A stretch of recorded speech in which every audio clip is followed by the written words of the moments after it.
Welcome to Hort Culture, where a group of extension professionals and plant people talk about the business, production, and joy of planting seeds and helping them grow. Join us as we explore the culture of horticulture. Hello, hello. Welcome. Hello, good people. Welcome to another episode of Hort Culture. Brett comes in smooth, whereas Alexis comes in like a hurricane, like glass breaking, wrecking the Kool-Aid man into a wrecking ball. Thank you, Brett. Yeah, Brett Hannah comes Montana. in super smooth, like Delilah at night or something. Yeah, like super smooth. Yeah, different Delilah. Oh man, love someone. I know tonight. that's taking it back, isn't it? Yeah, I'm sure I'm dating myself a little bit, so I have to be careful. Delilah was one of those like classic, for me at least, classic examples of you hear the voice and you just create a persona in your head, and then you see the person there. For me at least, it was nothing like what I was expecting. I'm afraid I never want to see a picture because that personality is locked in my head. When I was driving back and forth getting my master's degree, I listened to a lot of that. Mm-hmm. You know, if I was wide awake and well caffeinated, I would listen to that program. But if I was sleepy, I could not, because her voice was kind of soothing and kind of smooth, and I couldn't do it. But if I was awake, I would. So yeah. Jason, do you remember Delilah? Did you ever? I'm going to date myself as well, and I was just thinking, your co-host Jessica. What are the chances they have no idea who Delilah is? They never listened to. I think they might know because my brother is a couple years younger than Alexis and Jessica, and I think he would know. Okay, but I think it's it's the tail end. Yeah, I mean, there's some stuff I talk about these days that some of the younger folks I work with are just like, I have no idea what that even is. There is no worse feeling than like making a reference that you're sure that it's going to get the whole room going, and then just crickets. They have no idea what you're talking about, and you're like, oh my gosh, yeah. No worse feeling. It's not good. It's not. Well, good. we broke the ice a little bit with Delilah, but I'll also break the ice further. Just shatter right through the rest of the ice with a little question for you all, and it is. This time of year, it's steamy. It's can be kind of unpleasant, and some people really like it, but a lot of people don't. But this time of year, what are your favorite and least favorite gardening tasks, specifically this time of year? Oh man, gosh. Well, picking off tomatoes, my very first, tomatoes seem like they're delayed ripening this year. One of my least favorite gardening tasks is picking off tomatoes, picking that beautiful tomato, turning it over and seeing blossom end rot. Oh man, that gets me. I mean, I'm so excited. I've been saving this tomato, and my first ones are starting to get ripe this year. Like I said, I'm way behind this year. And the first ones, I'm turning them over. Lots of blossom end rot. We've had all this rain, and then kind of dries up a little bit, and then it comes back on. But that's my least favorite thing, is probably blossom end rot on tomatoes. Well, that's not really a chore. I mean, that's like a disappointment. Yeah, that's a general garden complaint, maybe. But maybe the chore part of that is picking them off and throwing them in the compost bin. Yeah, I see. But yeah, I don't like that. But yes, Brett, it's a complaint that I'm wrapping up in a chore bow. Look, you need to express yourself however you need to. I just had that on my heart, and I had to fit it in there somehow. I'm pounding that circle into that square hole. Mine is very easy. I have had a busy past month. We were at our state conference, and then we were at our national conference for ag agents, and then we went on vacation for a week. So I finally got back yesterday and was pulling weeds all day long. And I was talking to Ray a little bit as well. Mowing the grass right now is you should be getting to the time of the year where you could skip a week mowing the grass, but you really can't go 7 days right now without mowing the grass. So that is my least favorite, is pulling weeds, and my favorite is pulling blackberries right off the vine and eating them while they're warm. And if they got a Japanese beetle on them, just flick that off and go right to town on them.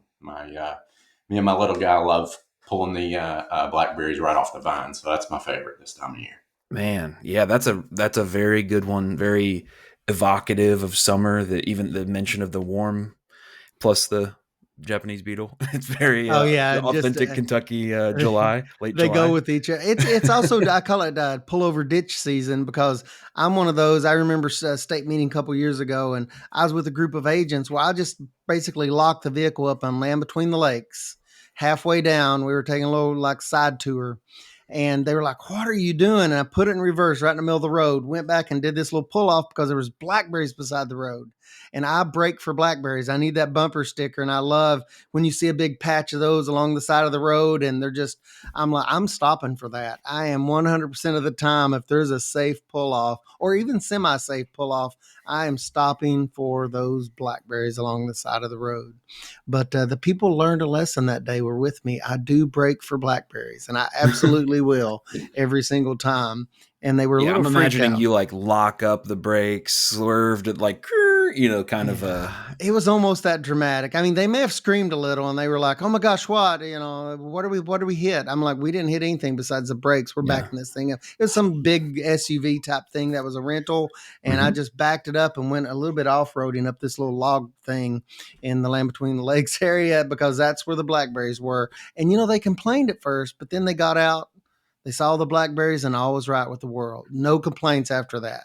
So I'm right there with you, Jason. It's a good time I of had year. a couple of folks up here in Powell County tell me that are very not interested in your varieties of blackberries at all. Only wild blackberries. They're not Yes. planting any. Yes. I think what I have is called Primark. They're thornless. Mm-hmm. They're all like, if you They ain't don't want to getting know into about the those. thorns, then you're not a real blackberry person. So Yeah. Well, I've It's the have. blood Yeah. that brings out the sweetness. exactly. That's right. Yes, they add the extra that extra zing Yeah. to it. I've had a lot of people tell me that they don't want to hear anything about the cultivated varieties. They want either wild or nothing. So Mm-hmm. That's Yeah, it's yep. that's giving interesting. Maine blueberry kind of energy too. Yes. Little Well, I teeny agree on the tiny. blueberries as well, Brett. Absolutely. There's certain types of blueberries I'll get I find tasteless, and there's other types that I'm like, that's my blueberry. Well, So blackberries are the fun same way. fact. Tim Woods, who works with our group, a longtime extension professor in economics, he got a large part of his start up in blueberry farms in the northeastern part of the United States. He's originally from Vermont.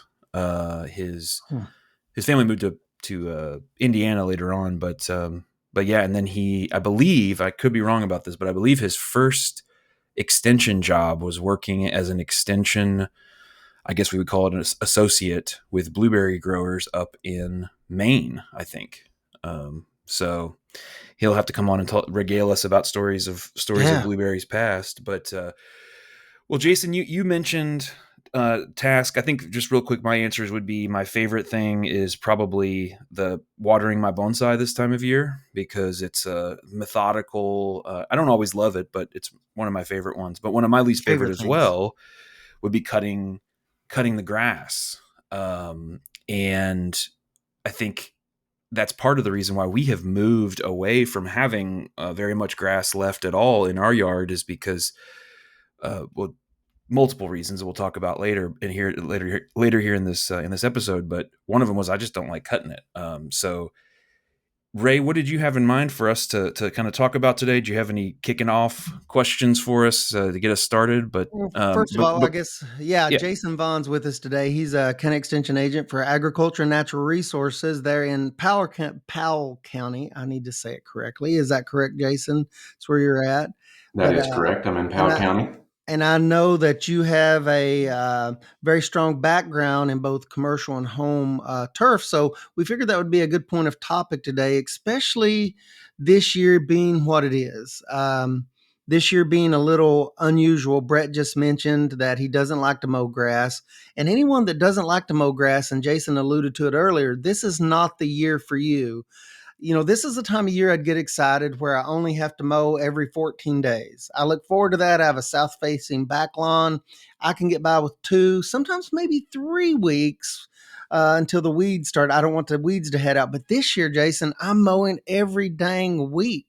it's amazing what a different season we have. But yeah, I thought we would talk about some of the topics kind of related, to lawns and the ins and outs and a little bit of schedule stuff, but also the why behind lawns. Yeah. Well, before we jump into that, would you mind, Jason, to just give us the thumbnail of your career in plants and in horticulture? I know you and Ray know each other well. Know each other well. We've known each other for a bit, but in case our audience is curious, where's this guy coming from in all of this? That'd be great. Yeah, well, I grew up in Clark County, and I guess I was unlike Brett. At a really young age, I remember liking mowing the lawn. It was just, there was something that's kind of zen about it. You can kind of zone out and just back and forth, and I always liked that. I was a big sports guy, played basketball, baseball, football, loved all the sports growing up. And then the plant end of it, my grandfather ran the Winchester Florist and Greenhouse in Winchester for, I don't know, 70 years or something. So was always in the greenhouse. He grew mums, ferns, kind of the classic stuff growing up, helping out with that. And then my other grandfather was grew tobacco, had a big garden, had thorned blackberries in his backyard. So kind of the plant stuff kind of came from there. Went to UK, had no idea what I wanted to do with to study. And I remember Dr. Williams. There was like the first day of even before school started, there was like some kind of career thing. So Dr. David Williams, who used to be the turf guy at UK, had a little booth set up and was kind of showing pictures of baseball fields, golf courses, that kind of thing. And I thought, wow, that's interesting. To combine my love of sports and it's plants as well, and it's lawnmowers and all that kind of thing. And it's funny how just that one day, that one thing where Dr. Williams was there was like, it kind of set my path a little bit. So went to UK, majored in plant science. Back then you could get you could do a plant science major with an emphasis. And so I did an emphasis on turf management. I got an internship on a horse farm there in Lexington, Ball Homes. It's called Donnemeyer Horse Farm. So worked there for 3, 4, 5 years, mowing. We had a bunch of roses. We had grapes. We had a greenhouse. It was really it introduced me to a whole lot of different things, horticulture wise, not just turf grass. And then somewhere along that line, somebody put a club in my hand, and it was kind of over from there. Started playing golf that summer, and then I wanted to be on a golf course, so I got an internship at a really was blessed to get an internship at a really famous historical golf club in Philadelphia called Marion Country Club, and then spent about 11, 12, a long time, 12 years, 13 years, kind of bounced around the country, lived in Oklahoma for a little while, working at Southern Hills Country Club, lived in the Keys for a little while, working on a golf course. And so, yeah, it was kind of my life. That profession tends to be kind of consuming. It's all day, every day. What is going on that golf course?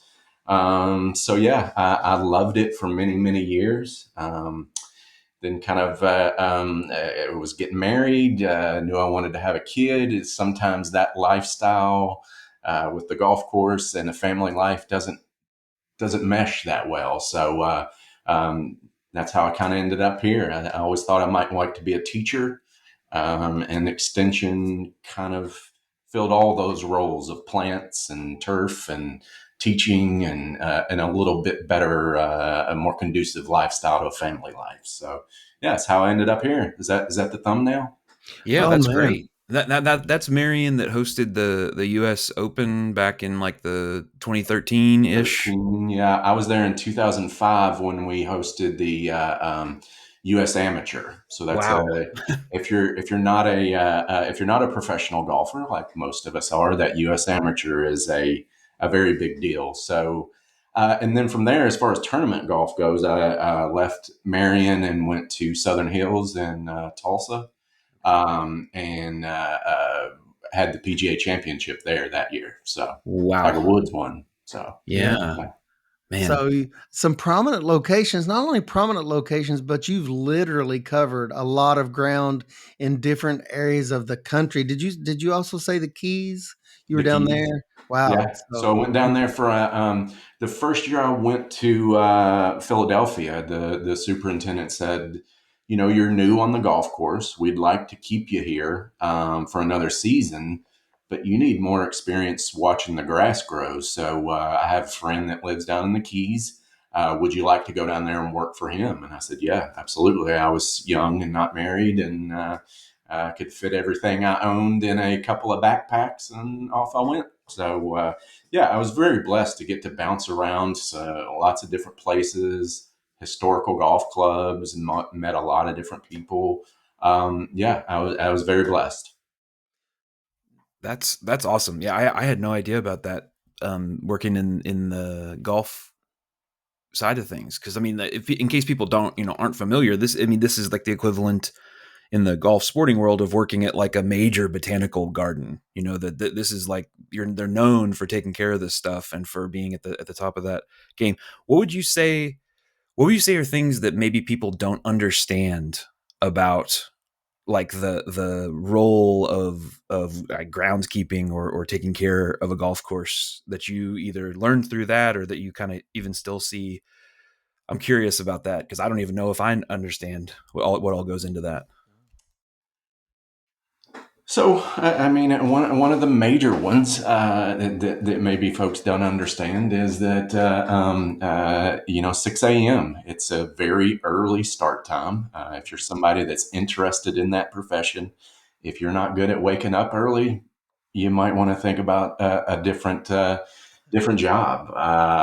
You've got to get out there. You got to get out in front of the golfers, and the golfers are usually ready to go at 7:30, 8 o'clock. They're ready to tee off. So it's a very early in the morning. And then Saturdays and Sundays are your big days on the golf course, that you need to that you're going to have to be out there. So it's kind of a 7 day a week job. One of the big things from a plant growing perspective that maybe I didn't understand when I got into it, is that it is very important that you are very good at getting water onto the golf course, whether that be through rain. That irrigation is a huge deal, but way more important than that is getting water off of the golf course. So drainage, Yeah. it's easy to, and that drainage thing is a little bit more, you're kind of constricted with the piece of land you got. But anything that you can do on that golf course to get better at getting the water off of it, is very, very important to having a good golf course. I guess people just come out there and expect the course to be in great shape after a torrential downpour, don't they? Yeah, I mean, in yeah. some Why can't I cases, take my golf cart out today? yeah, So Mm-hmm. yeah. yeah, that is and I'm sure there is a lot of superintendents, course managers that right now they've had some tough years. I mean, where we have been getting so much rain this year. The a public golf course relies on day in and day out getting golfers out there. And those days that you can't get golfers out there, that's money that you're not making. So, yeah, that's probably the big challenge that those guys are facing right now. I worked for a farmer a while back, and he told me one time, and it probably applies to all plants that you're growing, that too dry will worry you to death, but too wet will starve you to death. So when I have the water hose wherever I'm at, I try to keep that in mind, that like it's all right to bump up against too dry now and then, but you keep something wet enough, long enough, disease, rot, all those things are gonna play a part. And on the golf course, it absolutely does. Wow. That's so. Would you say that that's one example? You kind of almost preempted what my next question was going to be, but would you say that there are other lessons from either that time or your time, maybe on kind of in the general horticultural? You mentioned the farm, the ball homes on farm, um, that you kind of have carried forward, like key lessons or major things that you learned. I mean, I'm sure there's a lot of things, but any things that come to mind besides if you're too dry will worry you, or then too wet will starve you. Is that what you said? Too dry will worry you to death. Oh, that's You're right. looking out there. That's Oh my right. gosh, we need rain. We need rain. We need rain. Too wet will starve you to death. Meaning, Mm-hmm. like you get too wet, you're not going to have any tomatoes. You're not going to have any cucumbers. You're not going to have any Mm-hmm. corn. So yeah, no, that's a big one. Um, a big one that I can't really remember this specific lesson. Um, that I take with me to this day is I don't know if it's like not everything is black and white. I guess everything doesn't have to be the same. And so what I mean by that, I'm just thinking of my lawn right now. My front lawn, I try to keep the nice American lawn. I spray some weeds once a year. I might put some fertilizer down every 2 or 3 years. But that back lawn, I want to kind of be a little bit more responsible, ecologically friendly, maybe the word would be. So I've got some clover back there. There's some creeping Charlie. There's some wild violets. I think those are good for pollinators. They're good for different kinds of butterflies. Use them as host plants. And so I guess that's one big lesson for me is not, just because, I want the nice lawn. I can have both. I can have my cake and eat it too. I can keep that nice lawn up front that, probably raises my property value a little bit, makes the neighbors in the neighborhood happy. But in the back, I'm kind of promoting some things that help out other species. So that's a big one. We would run into sections just because you did something to one green doesn't mean you'd have to do it to six green. Everything's specific. So that's another big one I've taken with me. The first superintendent I worked with said, if you come out on this golf course, you better have a pocket knife. I got a pocket knife. It's just that if you're going to be in this trade, working with plants, you need a pocket knife. You might have to open a bag of fertilizer. You might have to cut a limb off to take as an extension aid. You might have to cut a piece of a limb to take back to the office. Carry a pocket knife. So it's a pretty simple one that I've always that I took with me. Now, Ray, you also ascribe to the mullet philosophy of lawn care. Is that correct? Sure, I'm in a neighborhood that I mean, there's certain standards, that the neighborhood goes by, and I have a very, very small front lawn. A lot like what Jason was saying, is that the front lawn I will do some basic weed treat, some basic maintenance. I certainly don't go all out, but I try to have a nice green space on the very small front lawn. But I have a much, much larger back lawn that we have flower gardens and vegetable gardens and containers, and I have lots of creeping Charlie, which is everywhere this year. I have dandelions and all the weeds in the back, but the mostly what I've been trying to introduce a lot of white clover. I love that stuff. In a typical year in Kentucky in July and August, when everything is looking dead, it seems like white clover adds some green back there, so I've been trying to encourage that. The back is just kind of free for all. That I want it to be kind of a diverse green space, but in the front, I try to maintain a typical, somewhat weed free lawn. But you were talking about all of these premier golf courses you've worked on, Jason. The standards and the functions of those things could not be farther apart from like some of the standards for home lawn. So it sounds like it's two radically different situations. I mean, has anybody ever approached you and said, Jason, I bet your lawn at home, I mean, you take care of these amazing golf courses. I bet your home lawn at home is just beautiful and uniform.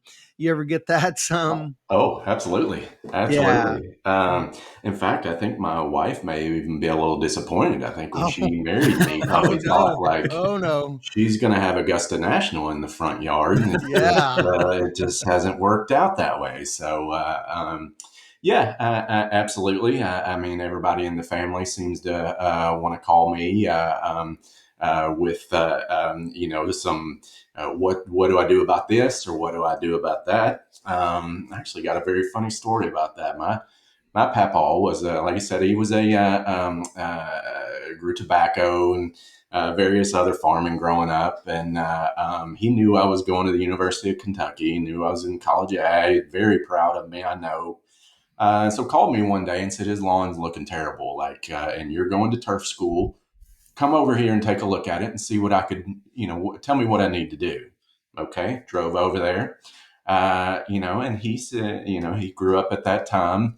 His lawn was maybe an inch tall, maybe more like about 3/4 of an inch. And I said, Papa, it's very simple. I mean, just raise that mowing height up a little bit, and your grass is going to do better. And he just looked at me and said, No, no, we're not going to raise the mowing height. Any, he thought like he came from that generation where like if it wasn't scalped down, you're You not have to taking mow care of more your often. grass. If it's Yeah, healthy, you've got exactly. to mow more often. Yeah, If you yeah. traumatize the grass, if you traumatize it, it takes longer to recover. So yeah, It's catch tougher, 22. tougher grass. Yeah. I Yeah, also yeah. just love the family like you know about this thing, and then you tell them what you've learned in your schooling, and they're just like, no, No, I'm not no, gonna we're do good. that. No, I can relate to you haven't learned yet. I often laugh with a lot of guys in Powell County, especially the older ones. Lime, back in the day, lime was the cure for everything plant related. If it's got some root rot, put some lime on there. If it's whatever it is, you put some lime on there, you'll be in business. So I often laugh with guys that that's another one that they thought was just the cure all of everything. I guess I don't know, but yeah, no, I mean, if we're talking about home lawns, and that is just the easiest one right off the bat. If you're looking to improve your home lawn, if you are not growing our bluegrasses and our fescues at least 3 inches, bump that mower up, and you will see an immediate improvement in anything you're doing grass wise. Can you It explain? Can you explain to me why that is? As someone, if I just sort of set. Well, some people don't may not even realize that they can adjust their mower height. It could be that they got it at whatever height it was at, and it turns out yes, there are ways to adjust that. But what's the reasoning there for Grandpa's 3/4 inch lawn being a problem versus a higher mowing height? So it's a couple fold. Just off the top, I mean, the lower you cut that grass, the less leaf area you have, and so just like a maple tree or an oak tree, those leaves are where it's taking up sunshine. It's using that to make food for itself. So the smaller you're cutting it, especially when you're cutting that and your grass is brown out there, that means you got no chlorophyll out there. It means it's not able to take up sunshine. It's not able to make food for itself. So that's just off the top. I mean that's the biggest one really. Most of our grasses that we grow are not really adapted too well to be cut that low. Now, if you want it that low, there's Bermuda grass, there's bent grass. I mean, there's grasses that'll handle that low, but for 99.9% of home lawns, cutting that up at 3 inches or more. I cut mine up as high as my mower will go. Yeah. And then the second big one is as you raise that mower height, your grass gets thicker, and then so sunshine is not able to get down to that soil, and so you're holding moisture into the ground a whole lot better. You're keeping weed seeds from germinating, and so it's kind of threefold. I mean, just so yeah, like I said, I mean, one of the easiest things off the top to improve your lawn is just to raise that mowing height up. Is a very simple one. Mm. I think a lot of times you mentioned you were in the South Carolinas earlier with your family, maybe on a vacation, but I think a lot of times people get a little confused when they go on vacation. They see these southern lawns mowed at a certain height, which is typically Mm. way lower than what we mow our lawns, where they may have warm season grasses, completely different animal, isn't it? Than what we have in Kentucky. And I think that leads to some of that confusion of mowing height. Is they'll see some of these lawns that are aggressive. They fill in gaps, or warm season grasses. They're able to fill in bare spots rapidly, and they're mowed very close. And I've had people say, "Well, this grass down there, they mow it close, and it does awesome, and it has these type of characteristics." And I'm like, "Well, you can't really compare those two, can you?" No, no, you're exactly right. I mean, those Bermuda grasses are kind of they've been bred to handle that low mowing height, and like you said, they spread. Whereas ours, when you go out there and you cut that grass and you're seeing brown and you're seeing a whole lot of clippings go off of it, you're doing a lot of harm to that. I think there's also just that thinking that the shorter I cut that grass, the longer I'm going to be able to go between before I cut it again. And that's sort of just not the right way to think about that. I mean, It's you have, amazing. Yeah. I mean, you mentioned it. If you let sunlight in there, my goodness, if you keep doing that for a period of time, I've had people accuse seed companies, they'll seed a tall fescue or whatever, and they'll mow too close. And they will accuse like seed companies of like putting in a bunch of crabgrass seed. I'm like, no, probably what's happening is that sunlight. I mean, crabgrass is the seed. Most of us are going to have a healthy seed bank of crabgrass. And once that sunlight gets to the soil, you will have weeds like crabgrass that's just going to come up. It's just there. But that's an amazing point that you made about mowing height and providing that shade for the actual soil, because soon as that soil sees sunlight, it's going to grow something there. It's going to, and probably something that you don't want as a homeowner if you're trying to maintain a certain type of lawn. Yeah, it's a great point. when we were out in Montana, I found it just interesting, especially I was also in New Mexico, I don't know, 3, 4, 5 years ago. Um, in those areas, like here in Kentucky, I know Ray, you're from Eastern Kentucky, so you could take a whatever 30 square foot area and you could spray Roundup and you could set it on fire and you could pour diesel gas on it and you can do whatever you wanted to that area.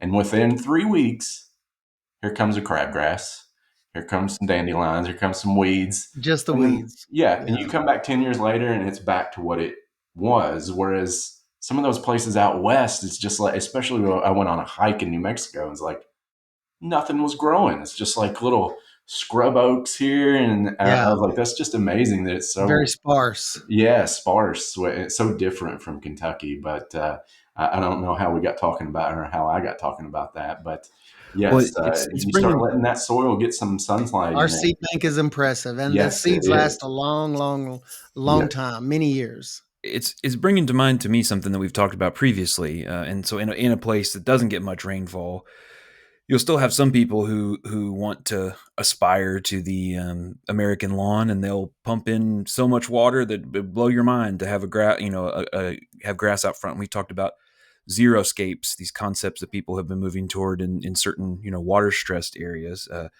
And we talked a little bit about the clover lawns. We talked about at my house, we've converted a lot of our space to landscape and different landscaped plants and stuff like that. But this is I want to give you all a chance here to speak in, if not in defense of lawns, perhaps in defense of a more nuanced view of lawns, because the reality is among the local food horticultural people, there I think there's sometimes a bias against the lawn, the American lawn. And I think that there are valid critiques there. I think there's other ones that come from maybe a place of just different values or different priorities. So for you all, and earlier, by the way, I mentioned the mullet philosophy. That was business in the front, party in the back approach to lawn care. Yeah.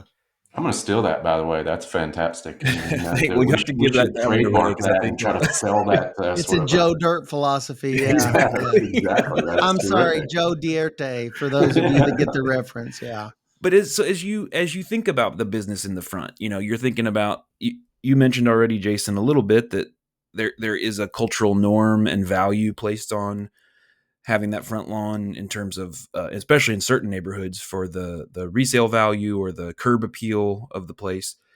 What are the other reasons? And I mean, these can be from personal to more pragmatic to economic, whatever. I mean, I'm curious, what's the reason for the business in the front, more manicured and tended lawn for you all? For me, a couple of those reasons that you just said. I am somebody that I think about my home value, and I also want to be. I guess I kind of live in a neighborhood where it's mainly older people in my neighborhood. I do want to be a good neighbor. I want to be I'm still a little bit old school. I want to maintain that nice healthy lawn, kind of, I don't know, American dream kind of thing. um yeah. Also, I've got I got a 6-year-old. He likes to Yeah. play in the yard. He likes to ride his bike. He likes to do some of those things. I will also say that in many ways, more landscape beds can be, in many ways, more work. We're Yes. dealing with mulch. We don't have to control the weeds in the lawn particularly. We can just run over them with a lawnmower If and it's keep them green, it's down like good. that. Yeah. Yeah, yeah. So in many ways, and especially if you're somebody that does not know, is not very, doesn't have a big plant palette of things that you can put in the ground, as far as either landscape or vegetables, things like that, it can get away from you pretty quickly. Um, so yeah, that's kind of some of the big ones, and then I think maybe somewhere deep down, I read a book a while back called Second Nature by Michael Pollan, who's a great author. Right, I've read several good books by him. But he kind of went on this journey of learning how to garden. And he had a whole section that was about the lawn. And I think that basically when, Homo sapiens were kind of developing, we came up in these savannas in Africa where, they're kind of dotted by a few trees throughout. And then basically like a short grass prairie that where we could stand up and we could see for long distances. So there's like deep down, he says that there's a kind of a comfort in that, a comfort in that, a feeling of safeness, a feeling of orderliness. If you think about the modern lawn, there's short grass, there's hopefully a couple of nice trees in there, some color from some annuals, some foundation from some shrubs. So I think that maybe deep down, I still am a lawn guy, and to be quite honest with you, there's some days that I don't, but I still like getting out there and zoning out and just going back and forth and mowing my grass. So You like to, so your team enjoy cutting grass. You're on that side of things. I absolutely, Yeah, gotcha. absolutely, Hmm. I think yeah. there's a lot of people there. Yeah. What about you, Ray? Does some of what he said speaks to what It you it feel, I does, guess? especially with children, because I've noticed, and me myself, Reed and I like to do, we go out back, we throw the baseball around, but I have friends that have soccer kids, and I don't have a lot of lawn space out front, and most of my back lawn, it's a large area, but it's sloping. But I have friends whose kids are really into soccer, and their one goal was, well, actually two goals, is to have a resilient turf space where their kids, they have about 3 kids in soccer, that they could practice soccer that's a safe, uniform surface and a resilient grass to cover that. So that's their goal. And that's strictly, I mean, the guy, particularly the dad, he could care less whether or not he's got a beautiful lawn, but it ended up that way on the soccer field that they have at home, kind of a practice area. Because he wants a nice thick area with turf that's resilient, and if the kids fall, it's a little bit safer than bare dirt. So I kind of like that. That's strictly from a functional standpoint. And I believe you get more on the commercial side typically in that scenario, but it also goes for home. If you have high traffic areas, I mean, I will match the plant and its, attributes to what people want that to do from just a functional standpoint. And turf can be very functional. Now, what do you want it to be? Well, you can match that up. It may be that your turf ends up being a black eyed Susan in an English garden, or it may be a cool season very turf oriented fescue that's good for the kids to practice soccer on, that's going to have some traffic tolerance. So I approach it from strictly what's your objective standpoint. And that's usually the first thing I ask a homeowner. Well, what's your goals for this? I mean, how perfect does it have to be, or what function does it have to carry out? So really, I have to find that out first. Yeah, I think for me it's just interesting because a lot of what we do within local foods, within horticulture, within this space, whatever the home and gardens, whatever you want to call it, there's a lot of like mythologies and there's a lot of slogans and there's a lot of buzzwords and terms and trends and things about, the no lawn, going away from the lawn and all that kind of stuff. And obviously we have embraced the more other kinds of plants lifestyle in the yard. But I would echo what Jason said 100%. It is significantly more work in Oh terms of yeah, hours spent outside. The difference is it work that you care about? yeah, or and or that you enjoy. yeah, Yeah, and on the flip side too, or not on the flip side, additionally too, it's significantly more money to do this than it is to do that. So like if someone was, I just moved into a house, I'm trying to like keep my space looking tidy and I want to put as little time and money into it as possible, I would say keep cutting the weeds and the grass, do what you can if you want to get some seed and start to overseed and think about that kind of stuff. But if you're trying to do any of that stuff to just save time or that's a money, great point. forget That's about an it because Yeah. awesome point, we Brett. That because we really could have is. we could I was just doing a little math in my head. We could very easily have just kept the grass that was there when we got here and have paid somebody to cut it every week since we moved in here, and we would probably be ahead of where we are in terms of money. But it's a really enjoyable space for us and it's a huge Yeah, part of our lives. And yeah. but as far as, yeah, I think that's a really good point. And the native plant garden yard is not as it's not always as sexy as I make it look, Ray. Sorry about I mean, not everybody can make it look that easy, Brett. Not that. everybody can make it look that easy. That's an awesome point, and I've worked with folks before, and both of you guys have already said it, but they're like, "Well, we're really trying to cut down our labor, so we're going to put in landscape beds." And I'm thinking in my head, "Well, let's break that down." And then I want to find out if landscape beds are something they enjoy. Mulching annually, or every 2 years, is weeding. If they don't enjoy those activities, I'm like, well, let's consider, maybe not expanding the landscape beds a crazy amount, because that also entails its own labor, a lot of times more labor. So if it's a labor of love, that is way different. The metrics behind that are different than if it's something you're also not going to enjoy. So yeah, that you guys just made like a really, really great Yeah. point with you I don't guys. want to make any of your listeners upset, but one of my least favorite of all the sort of new, I don't even know if it's new anymore, trends. I mean, I can go by the guy that has the chaos garden out front where it is. We don't know what he's doing. There's annuals, there's natives, there's boxwoods, it's all out there. There's vegetables. And then, I can go by the guy who's, you can tell that is stressed about his lawn, that is fertilizing and spraying. The one that I hate is just the huge bed of mulch these days. That's like, it's got one little sickly Japanese maple, and it's got one, it's 300 square foot of mulch, and it's got one little hosta right in the middle. I guess that's my least favorite of horticulture these days. I'm trying to cut my lawn back. But just because I also like, I'm blessed. I got, almost a half acre.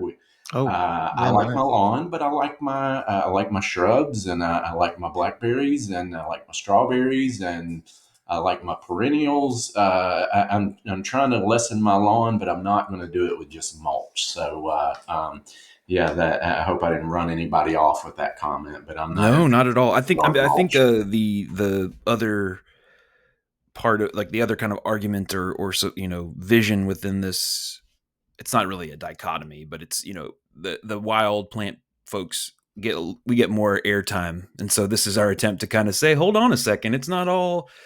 I mean, because one of the things that's crazy about to me about the what we have done with the wild, a little bit wilder look and native species and all that kind of stuff is, you have to remember that everything only has a peak for a little while, and then it's also still there for the rest of the year. And so the lilies or the daffodils or whatever that came out, they're still there. And then when the echinacea comes out later on, like it's beautiful flowers, and then those flowers fade, and then it's this kind of weird, mess, Yeah. scraggly mess. And so I think, again, obviously we are on that tip. That's kind of our vibe, but there are times, especially like this time of year with as much rain as we've gotten throughout this year, it's a little wild. It's a little wild, and I would say it's less wild in our front than it is in our back by a long shot. But it's just a different. And there are times where I wish that I could just take a machine and pass it across it and have a nice kind of clean slate, like I could if we still had it in lawn. So I think that's a yeah, it's an interesting one, and I'm always kind of like, we obviously have done the thing of like, here's the crazy way of converting everything, but I'm also still like self-critical enough to know, like, there is no perfect answer here. No. Everybody's got a different I objective. was gonna mention, I've heard Brett mention a couple of times now, wild and sort of that kind of thing. And a lot of us, when I know a lot of more horticulture folks, or really just anybody, if they're not a golfer and you say golf course, you most people picture Augusta National, which is just pristine and Perfect. perfect Yeah. and vibrant green and white sand. And in their head, they just think like how much fertilizer, how much chemicals, how much extra water, all those things. But interestingly enough, there's a very big trend these days. I mean, with any new golf courses that are being built, there's big name architects, just like any building, there's big name architects that come in and design these new golf courses. And all of them, the style these days is a very wild, the bunkers are not perfect lines around them. The grass is not green grass is not something that they're interested in. They're putting very little fertilizers. They're trying new fescues that can handle very minimal inputs. So just like the lawn, there was very few people doing what you're doing in your lawn 30 years ago. But golf courses now are very much going back to kind of that idea of more of a English, Irish, Scottish look to the golf courses. A very wild, minimal inputs. I mean, so that's a very interesting trend in that it very much mirrors or parallels what you're doing in your home lawn, and a lot of people are doing in their home lawn.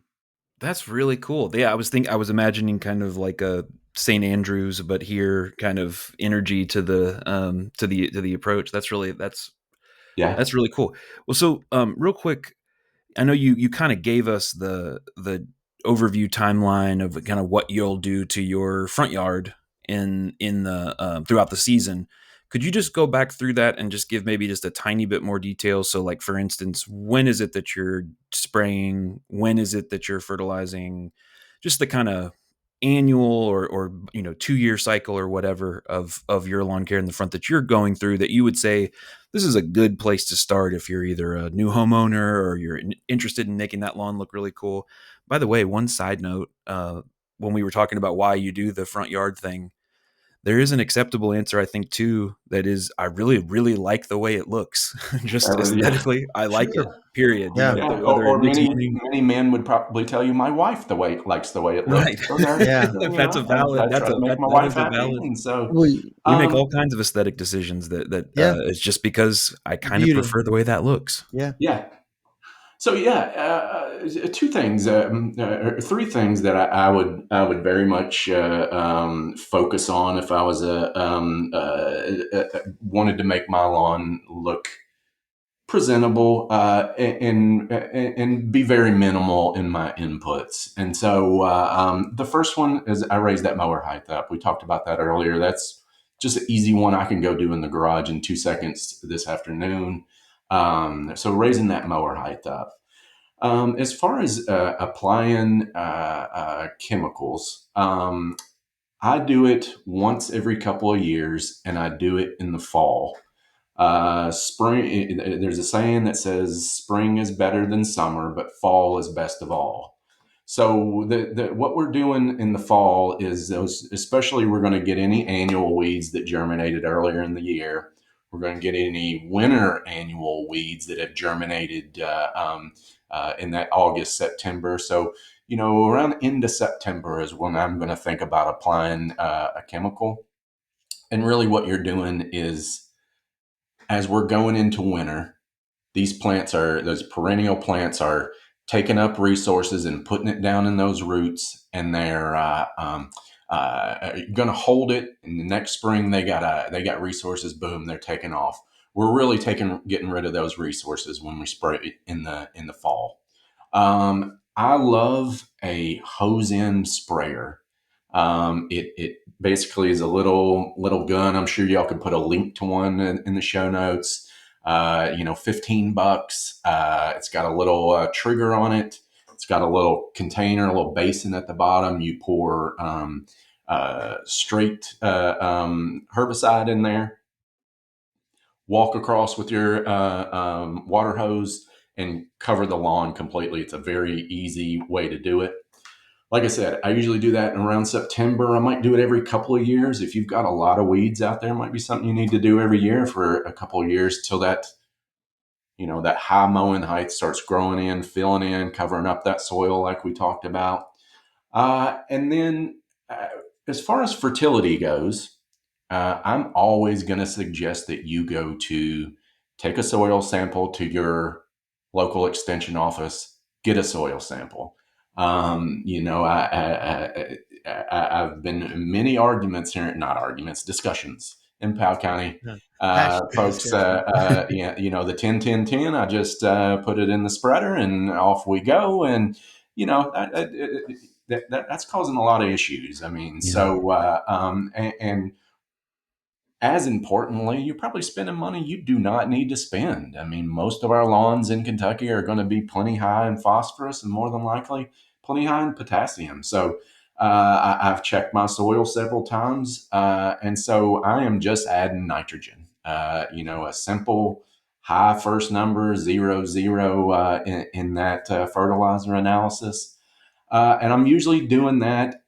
I usually do that when I see the trees starting to change. I mean, could it be earlier? Yes. Could it be a little later? Yes. But When you see the trees starting to change, in the what time of fall, year? In the fall. So they're in the starting to fall, lose their green and turn to the yellows and the reds. And yes. And there's a couple of reasons for that.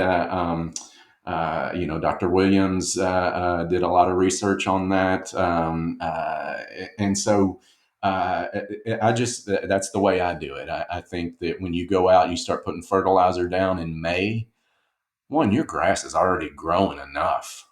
You're forcing more top growth into that grass at the expense of roots going down. And also that crabgrass that's about to germinate, it's going to love that shot of fertilizer you just Fertilizing the gave it. weeds. Yeah. So most of my stuff I do in the fall. Now, another thing I will say is I'm a grower, and I try to really keep an eye on what my plants are doing. And so that's not only my blackberries or my hydrangeas, but that's also my grass. And so this year, I have had enough lawn mowing. I've had enough grass growth this year. I will not be putting a drop of fertilizer down.